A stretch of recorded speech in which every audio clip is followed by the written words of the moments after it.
سلامونه، نیکې هیلې قدرمنو لیدونکو. لکه څرنګه چې تاسو ته معلومه ده نن بیا اتوار دی او موږ و تاسو ته په دغه ورځ باندې شاعر او کتاب خپرونه وړاندې کوو. لکه څنګه چې تاسو ته معلومه ده په دا خپرونه کې موږ و تاسو ته د سویلي پښتونخوا او شمالي پښتونخوا بېلابېل لیکوال او شاعران معرفي کوو او تاسو ته د هغوی مجموعې او یا نثري کتابونه چې هغوی په ادب او په پښتو ژبه کې کوم زیار کښلی وي، خپلې ژبې ته یې خدمت کړی وي او پښتو ادب ته یې خدمت کړی وي، نو هغه کتابونه چې در پردې شاته لیکوالو یا شاعرانو چاپ کړي وي یا هغه خلکو ته چې د چا لاس ته نه وي رسېدلی، هغه کتاب موږ غواړو. پیاوړي لیکوال دا مبارزه پیل کړې ده چې هغه قدرمن لیکوال او شاعران په تاسو وپېژنو، د چا چې کتابونه ادبي ډګر ته راغلي دي او تاسو نه دي لیدلي. موږ په تاسو باندې د هغه لیکوالو او شاعرانو کتابونه پېژنو چې پښتو ادب او پښتو ژبې ته یې خدمت کړی وي او پښتنو ته ځینو ته معلوم او ځینو ته لا نه وي معلوم. نو موږ غواړو چې په پښتنو او په پښتانه قام باندې د خپلې ژبې ادبي اتلان وپېژنو او د هغوی د پښتو ژبې سره مینه او د هغوی زیار چې کوم په پښتو ادب کې کښلی وي هغه له تاسو سره شریک کړو. نو لکه څنګه چې تاسو ته معلومه ده نن بیا اتوار دی. زه او زما سره مرستیال پروفیسر فیض محمد شهزاد صاحب، ډاکټر عصمت الله ترین صاحب، طاهر لیوال صاحب چې زموږ د ستړي پښتون پیج چلوونکی دی. نو پر دغه ستړي پښتون باندې تاسو زموږ دغه ادبي خپرونې هر اتوار ګورئ او کله ناکله پیاوړي لیکوال تاسو ته ادبي مشاعرې هم وړاندې کوي. تاسو به له دې څخه خوند اخلئ او یو وار بیا نن موږ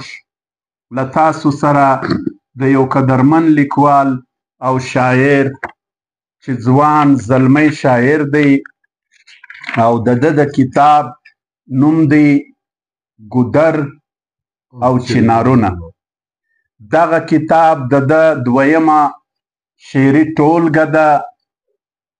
او دا کتاب د پښتو د مینوالو دپاره چاپ کړی دی او موږ غواړو چې دغه کتاب په تاسو وپېژنو او د تاسو سره د دې لیکوال معرفي کو. د دې کتاب لیکونکی دی سومر خاکسار صاحب چې د شارګې اوسېدونکی دی، ډېر خوندور شاعر دی. تر ټولو لومړی به زه د ده د کتاب بشپړه پېژندګلو تاسو سره وکم او بیا به د ده پر کتاب باندې مزید نورې خبرې هم تاسو ته وړاندې کو. او د دغه کتاب بشپړه پېژندګلو څه داسې ده، د کتاب نوم ګودر او چنارونه او د شاعر نوم سومر خاکسار او تخلص هم خاکسار دی. د پلار نوم یې سید محمد دی. د ټلیفون نمره یې ده 0331831924. د کلي وهاب تنګي شارګې اوسېدونکی دی. د کتاب چاپکال نیټه ده جنوري 2018 او چاپ شمیر دی 1000 ټوکه او کمپوزونکی ښاغلی حافظ رحمت نیازی صاحب او ترتیب عصمت احساس ورکړی. پروف ریډینګ یې شهزاد سلیم کړی. چاپځای غزنوي خپروندویه ټولنه کوټه او بیه د دې کتاب 300 کالدارې ده. د کتاب د موندلو درکونه دي قدرمنو لیدونکو. ارسلان بوک سیلرز علمدار روډ نږدې باچاخان چوک ته کوټه یونیورسټۍ بوک ایجنسۍ خیبر بازار پېښور بهارونه کتابکور خیبر آباد تکال پېښور رحمان بابا ولسي کتابکور میا پڼګوله دیر په دغه ځایونو کې دغه کتاب تاسو ترلاسه کولی شئ. سومر خاکسار په خپل کتاب کې قدرمنو لیدونکو 190 غزلې او 19 نظمونه شامل کړي دي. د ده د کتاب به تر ټولو لومړی زه تاسو ته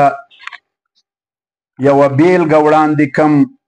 چې دی په خپل کلام کې شهزاد صاحب وایي تل او تر یم هسې نه ژاړم تل او تر یم هسې نه ژاړم کوټه پېښور یم هسې نه ژاړم تل او تر یم هسې نه ژاړم کوټه پېښور یم هسې نه ژاړم هر ناشنا ما باندې گزار کوي هر ناشنا ما باندې گزار کوي سوات یم خیبر یم هسې نه ژاړم هر ناشنا ما باندې گزار کوي هر ناشنا ما باندې گزار کوي سوات یم خیبر یم هسې نه ژاړم او دمې ګناه دا چې بس پښتون یم دمې ګناه دا چې بس پښتون یم او ځکه در په در یم هسې نه ژاړم او سراته ګویان په خوب کې خپل وطن سراته ګویان په خوب کې خپل وطن ټول پرهر یم هسې نه ژاړم او نه راته منګي راوړي نه څوک راځي نه راته منګي راوړي نه څوک راځي تش په نوم ګودر یم هسې نه ژاړم او اغوندي د بل جامې هغه بچان اغوندي د بل جامې هغه بچان ښه باندې خبر یم هسې نه ژاړم او وخت مې د چوټۍ پکښې ښکاره نه دی ډاکټر صاحب وخت مې د چوټۍ پکې ښکاره نه دی داسې ځای نوکر یم هسې نه ژاړم ما راوړي بیا ولس ته وینې دي دا رنګه اختر یم هسې نه ژاړم وینم سرې لمبې سومر خاکساره زه ډېر زیر او زبر یم هسې نه ژاړم وینم سرې لمبې سومر خاکساره زه وینم سرې لمبې سومر خاکساره زه ډېر زیر او زبر یم هسې نه ژاړم تل او تر یم هسې نه ژاړم کوټه پېښور یم هسې نه ژاړم والله تیمورشاه کما چې په کوم انداز د سومر خاکسار انتخاب شعر وړاندې کوي پر هغه خو به زه ګایېږم خو مخکې د دې چې زه پر هغه وګایېږم د ستړي پښتون چلوونکی محمد طاهر لیوال او ډېر محترم ادب پاله په ادب پوه په ادب خبر زموږ ډاکټر عصمت ترین صاحب چې د کاب وطن د ژبې سره مینه ده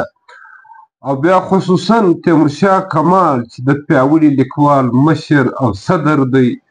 او دونګې وخت و ادب ته و ژبې ته و قام ته ورکول دا به د تاریخ یو حصه وي او یقینا شاعر عام څوک نه وي شاعر خاص څوک وي او بیا سومر خان خاکسار غوندې زه په ارنایي کې پاته سوی یم زه شاعري کې له تللی یم د هغه وطن خوارۍ دردونه دغه کام او په هغه کام کې په هغه خاوره یو دی ژوندی څوک پیدا کېږي ډېر مینه ناکه خلک هغه ډېر په علم خبر او بیا خاکسار چې کوم دی لکه دی چې زه پیژنم رسمي هم پیژنم په لیدلو مې هم لیدلی دی اورېدلی مې هم دی او د شعر د لارې خو بیخي پیژنم کوم انتخاب غزل چې کمال صاحب په کوم شان خیبر کې یاد سو لو اختر کې یاد سو هسې نه ژاړم یعنی د پښتون قام چې دا ټیم دا وخت بالکل د کومو ستونزو سره مخامخ دی د کومو حالاتو سره چې مخامخ دی دا سیاست ټوله تقاضې په خپل کلام کې راوستلي عکاسي یې داسې کړې ده نه که د هغه یو کیمرامین چې عکاس وي بلکې شاعر ځکه سره عکاس ادب ته ویل سوي په دغه وجه دی نه چې ادب چې دی هغه د ژوند تفسیر دی ادب چې دی هغه د ژوند آینه ده او دا آینه او دا تفسیر چې په کوم انداز لیکوال او شاعر او بیا خاکسار غوندې یعنی د ده خاکساري ته وګوره یعنی زه د ډېر نږدې څخه پیژنم زه په علمي حواله هم پیژنم په فکري حواله هم پیژنم په علمي حواله هم پیژنم ما هسې نه دی به ما اوري هم ما څو ځایه چې کوم دی د ده د شعر اعتراف کړی دی او بیا دومره مینهناک او دومره خوږ انسان دی کماله زه دا غواړم چې زما د خبرې سره سره ته د اورېدونکو ته د لیدونکو ته د ده یو بل کلام کښېږده نو سومر خاکسار په یو بل کلام کې وایي شهزاد صاحب وایي د نفرت لمبې بلیږي محبت په منډه منډه د نفرت لمبې بلیږي محبت په منډه منډه د دروغو بازار تود دی صداقت په منډه منډه دا بیا ووایه د نفرت لمبې بلیږي محبت په منډه منډه د دروغو بازار تود دی صداقت په منډه منډه او جوړوي لارې پیسو ته نه پر تا دي نه پر ما دي جوړوي لارې پیسو ته نه پر تا دي نه پر ما دي عدالت په منډه منډه سیاست په منډه منډه دا بیا ووایه جوړوي لارې پیسو ته نه پر تا دي نه پر ما دي عدالت په منډه منډه سیاست په منډه منډه او د بل کلي صفت ګران دی شهزاد صاحب د بل کلي صفت ګران دی ژبه نه ور باندې اوړي د بل کلي صفت ګران دی ژبه نه ور باندې اوړي چې د خپل وګړي وارسي کړو صفت په منډه منډه بې له ربه مه ویرېږه له بل چا نه حق ویل کړه و جنت ته به دې بوځي حقیقت په منډه بې له ربه مه ویرېږه له بل چا نه حق ویل کړه بې له ربه مه ویرېږه له بل چا نه حق ویل کړه و جنت ته به دې بوځي حقیقت په منډه منډه اول ځان دی بیا جهان دی سر کړه خلاص سومر خاکساره اول ځان دی بیا جهان دی سر کړه خلاص سومر خاکساره بیا و نورو ته ته وکړه نصیحت په منډه منډه اوس دا وګوره نه یعنی د ده د دغه غزلې هر شعر چې کوم دی زما نږدې هغه انتخاب شعر بالکل او د عصري دا روان چې کومه لمحه ده دا روان چې کوم دور دی دا روان چې کوم ژوند دی د دې ژوند حقیقت او عکاسي په کوم انداز کړې ده عدالت په منډه منډه هم سیاست په منډه منډه اول ځان دی بیا جهان دی یعنی ضرب المثل سیواخې د ماورو پولې ټوله راوستلي دي بالکل دې ته شاعر وایي یعنی شاعر ډېر اساس سوچ وي هسې خو شاعر ته د قام سترګې ویل سوي او د قام سترګې دي او بیا چې دا رنګه ژوندی شاعر وي لکه خاکسار چې کوم دی نه یعنی پر ځان هم نظر دی پر جهان هم نظر دی پر وطن هم نظر دی پر قام هم نظر په خپلوي هم او نفرتونه هم یادوي محبتونه نفرتونه په محبتونه بدلوي او انسان ته انسان د هرې خوا افراد دی نه کمانده دی د ده سره مینه نسته د نن انسان څه د یوه شي کمي نسته او که کمي د هغه د مینه او باید چې مینه عام وي نفرتونه باید چې له منځه ووځي واخه اکثر او چې ډېر باندې مین دي هغو ختمه کړه چې ډېر باندې مین چې ډېر باندې مین دي هغو ختمه کړه خپلوي له منځه ولاړه پیسو ختمه کړه ته دا بیا ووایه چې ډېر باندې مین دي هغو ختمه کړه چې ډېر باندې مین دي هغو ختمه کړه خپلوي له منځه ولاړه پیسو ختمه کړه او تهمت وایي په یو او بل عجبه ده تهمت وایي په یو او بل عجبه ده باغچه مو د ایمان تعویضو ختمه کړه ته دا بیا ووایه تهمت وایي په یو او بل عجبه ده عجبه ده تهمت وایو پر یو او بل عجبه ده باغچه مو د ایمان تعویضو ختمه کړه او له خپله خوار قسمت سره په ګپه وم خپله خوار قسمت سره په ګپه وم نن ورځ مې د روژې په ګیلو ختمه کړه له خپله خوار قسمت سره په ګپه وم له خپله خوار قسمت سره په ګپه وم نن ورځ مې د روژې په ګیلو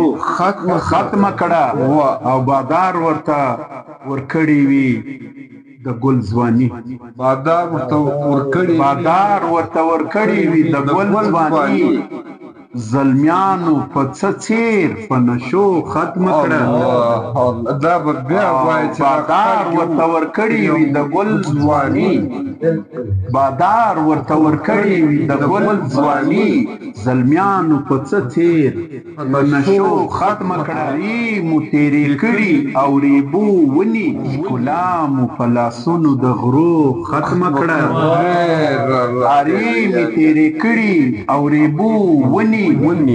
ارې مو تیرې کړي او ریبو ونی ښکلا مو په لاسونو د غرو ختمه کړه یعنې د فطرته څه پر جنګ دي سومر خاکساره ځکه سرګردانه دي سومر خاکساره ځکه سرګردانه دي په خپلو کې رشته پښتنو ختمه کړه کمال صاحب ته دا ته وګوره نه یعنې د شاعر یو عجیب اساسه څوک وي نه او څومره اساس ما تا چې په کوم دور کې ژوند کوو د نن انسان چې په کوم دور کې ژوند کوي داسې ورځ نشته چې جنازه نه وي بالکل داسې ځای نشته چې هدیره نه وي نه یعنې نن انسانان ریبل کېږي بالکل لیکن خاکسار دونګي په ښکلا او په فطرت مین څوک د هغه دومره اساسه چې وایي دا ونې مه ریبئ او دلته انسانان ریبل کېږي او دغه خاکسار دی نه چې یعنې د شعر څخه دا چې زموږ عالمیت دا ده زموږ پریشاني دا ده چې د نن انسان چې دی د فطرت څخه متصادم دی د فطرت خلاف روان دی او هر هغه قام هر هغه انسان چې د فطرت خلاف روان وي ناکامي به د ده وي نه او زه په اخر کې تا ته یې وار بیا وایم نه چې ته د ده یو بل کلام کښېږده بس ما هم دغه مې خبره وه که په خندا که په ګیلو ختمیږي که په خندا او په ګیلو ختمیږي بد ختموي که په هر څو ختمیږي که په خندا که په ګیلو ختمیږي بد ختموي که په هر څو ختمیږي او هر ماخوستن پرې سلایي پورې کړئ هر ماخوستن پرې سلایي پورې کړئ ګرز مو له سترګو په رنجو ختمیږي راته لږ غوږ سئ اخر لنډه دا ده راته لږ غوږ سئ اخر لنډه دا ده دا هره شخړه په پښتو ختمیږي او په خزانونو کې غم ډیر سي د زړه خزانونو کې غم ډیر سي د زړه د زړونو غم په پسرلو ختمیږي دوبه په خاورو کې تر څو ګلونه دوبه په خاورو کې تر څو ګلونه سیمې مې اوس صادرو ختمیږي لرې ترې ځان ساته سومر خاکساره لرې ترې ځان ساته سومر خاکساره ښکلې ځواني دي په نشو دا تره شاعران چې چې په وطن کې دا قام به ژوندی وي، دا تره شاعران چې په دا خاوره یې ضمیر به ژوندی وي. نو زه خاکسار ته د ده په ښه شاعري باندې مبارکباد هم وایم، داد هم ورکوم، افرین هم ورته وایم. سومر خاکسار دغه شعري مجموعه لکه کمال صاحب، لکه طاهر لیوال صاحب، ډاکټر عصمت ترین صاحب او شهزاد په لاس کې ده. خدای دې وکړي چې دا د هر چا په لاس کې کېدلی سي تر ما او تر کمال هغه ځان ډېر ښه په پوه کړي. زموږ خو صرف مقصد یو تعارف کول دی، نه د دې پوره جاج اخیستل دی. قضاوت لیدونکو ته سپارو. سومر خاکسار شهزاد صاحب په یو بل کلام کې وایي ډاکټر صاحب ارشاد وایي لکه غمی چې له منګوره اخلي، لکه غمی چې له منګوره اخلي، دا ځینې خلک کار له زوره اخلي. واه لکه غمی چې له منګوره اخلي، دا ځینې خلک کار له زوره اخلي. او نادان وایي څه دي چې پیغور یې راکړ، نادان وایي څه دي چې پیغور یې راکړ، دا نا سبق تل له پیغوره اخلي. دا نا سبق دا بیا وایي نادان وایي څه دي چې پیغور یې راکړ، دا نا سبق تل له پیغوره اخلي. خوښه د هر چا خپله دې بازار کې، خوښه د هر چا خپله دې بازار کې، جوړه سپینه او کتوره خوښه د هر چا خپله دې بازار کې، جوړه سپینه او کتوره اخلي. او لا د رقیب زړه په ما نه سړیږي، لا د رقیب زړه په ما نه سړیږي. او پر هر ته مالګه مې بیا نور اخلي. بیخي ښه ډېر الله هر هغه څوک به له خطرې بهر وي، هر هغه څوک به له خطرې بهر وي، چې هر سهار رخصت له موره بیا ووایه چې لري الله. هر هغه څوک به له خطرې بهر وي، هر هغه څوک به له خطرې بهر وي، چې هر سهار رخصت له موره اخلي. سومر خاکسار په هر یو کار کې خلکو، سومر خاکسار په هر یو کار کې خلکو، مشوره تل له خپل ورور او مور. کمال صاحب مختصر ده چې تا په کوم انداز د ده کوم شعرونه انتخاب کړي وو ډېر الله وو، او د دې سره سره په دغه کتاب کې در دې لمنور شعرونه شته. زما او ستا کوشش صرف دغه دی نه چې دغه کتاب او د کتاب ځینې شعرونه د اورېدونکو مخ ته ملګرو ته کښېږدو، سومر خاکسار او د شاعري څکه موږ ودوی ته وړاندې او بیا ته دا نه ګودر او چنارونه نه، دا څنګه بلا یو ذهن دی نه، او څنګه د کتاب هغه نوم او ټایټل یې دی نه. نو مختصراً به دا ووایي نه، تیمورشاه کمال صاحب، طاهر لیوال صاحب، ډاکټر عصمت ترین صاحب خپل بس د غونډې پوهنه به د غونډې هیله مو زموږ د نظر سره هر څوک چې دی خپل اختلاف ښوولی سي. زموږ مقصد صرف د کتاب تعارف کول دی، تاسو ته خبر دی. زموږ پر نظر تاسو خپل ځان خبر ساتئ. یو جهان مننه قدرمنو لیدونکو. لکه څنګه چې مو په سر کې وویل، ګودر او چنارونه د سومر خاکسار ځوان زلمي شاعر دغه کتاب تاسو ته لاسته راوړئ. درکونه مو په وړاندې در وښول. نو لکه څنګه چې موږ هر اتوار و تاسو ته شاعر او کتاب خپرونه وړاندې کوو، نو نن مو تاسو ته د سومر خاکسار چې د شارګي اوسېدونکی دی د ده کتاب ګودر او چنارونه تاسو ته معرفي کوي. تر بل اتواره زه تیمورشاه کمال او پروفیسر فیض شهزاد صاحب او ډاکټر عصمت الله ترین صاحب له تاسو څخه اجازه غواړو. سره در طاهر لیواله ستړی پښتون مه هېروئ. زموږ دغه ادبي ویډیوګانې مخته ملګرو شیروئ. دا به ستاسو د پښتو ادب او د پښتو ژبې لپاره د موږ سره غټ خدمت او مرسته وي. یو جهان مننه. هر چیرې چې یاست ژوندي بریالي اوسئ.